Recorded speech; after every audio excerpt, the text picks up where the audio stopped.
ये गलती मत करना। वॉशरूम में मोबाइल लेके मत जाना, नहीं तो शर्तिया भीख मांगोगे। 200% गारंटी है।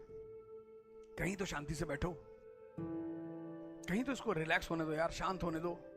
आजकल पुणे में चारों तरफ होर्डिंग लगी हुई है, save humans, save them from brain stroke. आजकल ब्रेन स्ट्रोक बहुत हो रहा है मोबाइल की वजह से। कितना काम करेगा यार ये, किए जा रहा है, किए जा रहा है, किए जा रहा है, किए जा रहा है, किए जा रहा है। एक से एक इंसिडेंट, कहीं एक्सीडेंट हो रहा है, कहीं मर्डर हो रहा है, कहीं कुछ हो रहा है, सब देख रहे हो। हार्ट अटैक इसकी वजह से हो रहा है। सेंसिटिव कंटेंट्स मत देखा करो, तुम्हारे सबकॉन्शियस में जाके बैठ जाएगा और रात में किसी दिन स्टॉप, खत्म। इतना फियर बैठ जाएगा अंदर।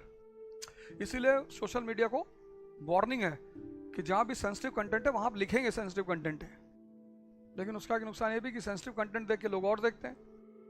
बढ़िया सा गिटार खरीद लो, उसको बजाना सीखो और कम से कम 1 घंटे बजाया करो। और नौकरी नहीं लगी अगर तो 4-5 आदमी मिलकर बैंड बना लेना। संगीत तुम्हें रिलैक्स बहुत करता है अगर तुम खुद से बजाते हो। तो जैसे आज अमेरिका को लगता है कि तेल जहां से आ रहा है वहां कब्जा कर लो, ऐसे अलेक्जेंडर को लगा कि यार मसाला कहां से आ रहा है, बोला पूरब से। बोला चलो, उठाया उसने 10-20 घुड़सवार, 19 साल का आदमी, डेयरिंग, और उसका गुरु और खतरनाक डायनोसियस। उसने कहा खाली बैठे हो, जाओ कुछ कांड कर डालो दुनिया में। कितनी उम्र है? कहा 19 साल। कहा दिन भर खा रहे हो, सो रहे हो, मर जाओगे ऐसे, कुछ कांड करो। अरे उसने कहा गुरुजी बताओ। अरे बोला दूर पूरब, वहां सोने चांदी हीरे के पहाड़ है। ऐसा ही तो बच्चों को कहानियां सुनाई जाती हैं कि आईएएस बन जाओगे तो गाड़ी, 500 नौकर। तब बच्चे को लगता अच्छा पढ़ना चाहिए यार। डायनोसियस ने उसको बताया तो उसने कहा अरे एकदम बहादुर आदमी तो था ही वो। जवानी में डर लगता है तो जवानी खत्म है। अब सिकंदर को कौन मेघालय ले जाएगा यार, जिसको खुद तलवार चलानी आती हो, जिसने हजारों लोगों की गर्दनें उतार डाली हो कि मार डालो इसको।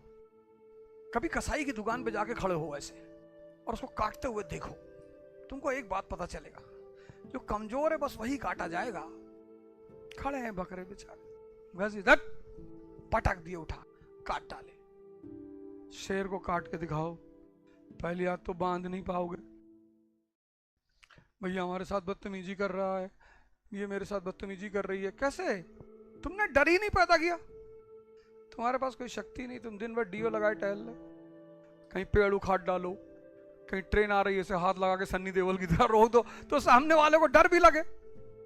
तुम खुद ही बेसन का उपटन लगाए टहल रहे हो दिन भर तो उसको लग रहा है मरा हुआ, ये तो गुलाम बनाने लायक है।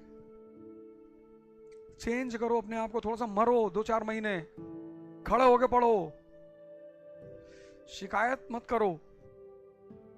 और मैं तुम्हें बताऊं पर्सनल एक्सपीरियंस, शक्ति का जो रास्ता है और मस्ती का जो रास्ता है, 2 रास्ते हैं, एक शक्ति का एक मस्ती का।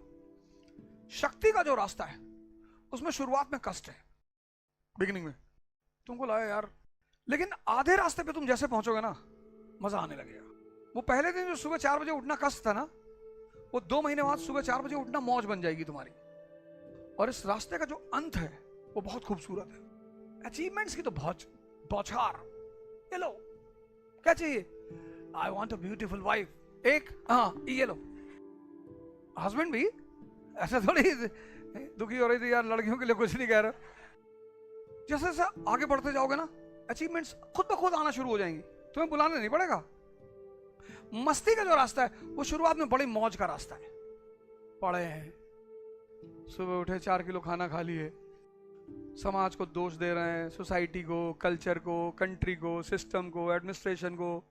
वो तो अच्छा हुआ जंगल में स्टेट नहीं है, नहीं शेर भी कहता खाना नहीं मिला मुझे सुबह से।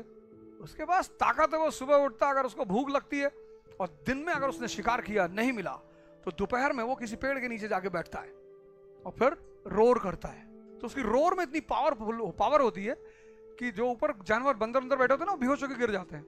बस 2-3 को उठाया, दबाया धीरे से, चल दिया, हो गया है मैनेजमेंट। लेकिन बकरी अगर मिमियाए तो तुम सोचते हो घास टूट के निकल आएगी। जंगल में कोई स्टेट नहीं है, ताकत इज द फंडामेंटल प्रिंसिपल, दिमाग की, शरीर की, आत्मा की। पर दोनों रास्तों में बस यही फर्क है। यहां मस्ती का रास्ता शुरू में मजा बहुत देता है, अंत बहुत खराब। रोना, रिपेंट करना, गाली देना, शिकायत करना, सबकी, माँ बाप की, पेरेंट्स की, टीचर्स की, फ्रेंड्स की, सबकी। लड़कियों को कुछ नहीं कहेंगे, क्योंकि ये नहीं पढ़ेंगी तो ये तुमसे ज्यादा परेशान हो जाएंगी, इसलिए इनको कुछ नहीं कहेंगे।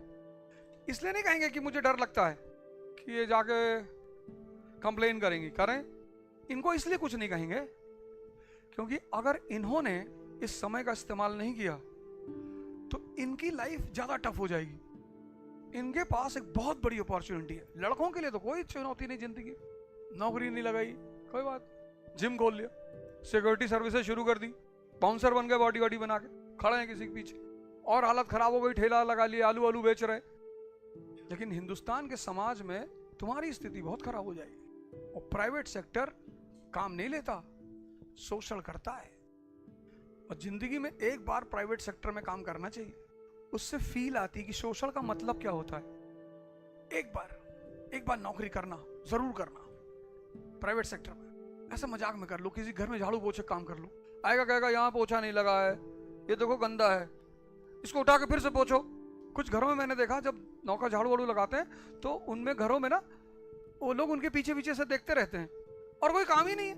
वो बंदा इरिटेट होता रहता है, वहां जहां कूड़ा नहीं है दूसरे घर से भर के लाता वहां डाल देता है कि बेटा चिल्लाओ तुम दिन भर। प्राइवेट सेक्टर की ये हालत है। तो एक बार नौकरी जरूर करना जिससे तुम्हें फील मिले कि एक्सप्लॉइटेशन। और फिर 1 महीना जॉब करके जब तुम्हें सैलरी हाथ में आएगी ना 9,690 पैसा, तो तुमको हंसी बहुत आएगी कि यार इतने पैसे का तो कॉफी पी जाते हैं स्टारबक्स में 10 लोग बैठ के। पर वो पैसे तुम खर्च नहीं करोगे क्योंकि वो तुम्हारे मेहनत के पैसे हैं।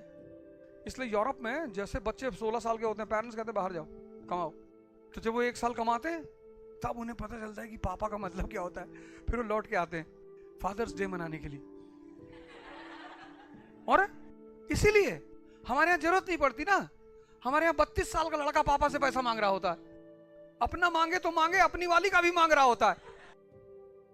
तो वहां वो फादर्स डे नेचुरल मनाते हैं, उनके अंदर एक ग्रेटिट्यूड पैदा होता है कि अच्छा यार 16 साल तक इतना किया तुमने, इसलिए वहां जल्दी लड़के रिस्पॉन्सिबल हो जाते हैं। अरे जितना क्या, जैसे पढ़ो किसी को बांटो, धन इन्वेस्ट करने से और ज्ञान। तुम सोचते हो हम सब पढ़ के और हम मुकुट पहन ले, ऐसा नहीं होगा दोस्त। तुम यार 10 आदमी अपने साथ नहीं रख सकते हो, कुछ कांड करो। हमसे बहुत लोग कहे सीरियस हो जाओ, लोग बहुत बुरा मान रहे। मैंने कहा भाड़ में जाएं लोग, किसी के लिए जिंदा थोड़ी है। कल लोग कहेंगे नाचो तब तुमसे क्लास में पढ़ेंगे। किसी के लिए जिंदा नहीं है, अपने लिए है। कुछ चीजें सीखी हैं जिंदगी में, उसे सिखाना चाहते हैं, जिसको सीखना होगा सीखेगा।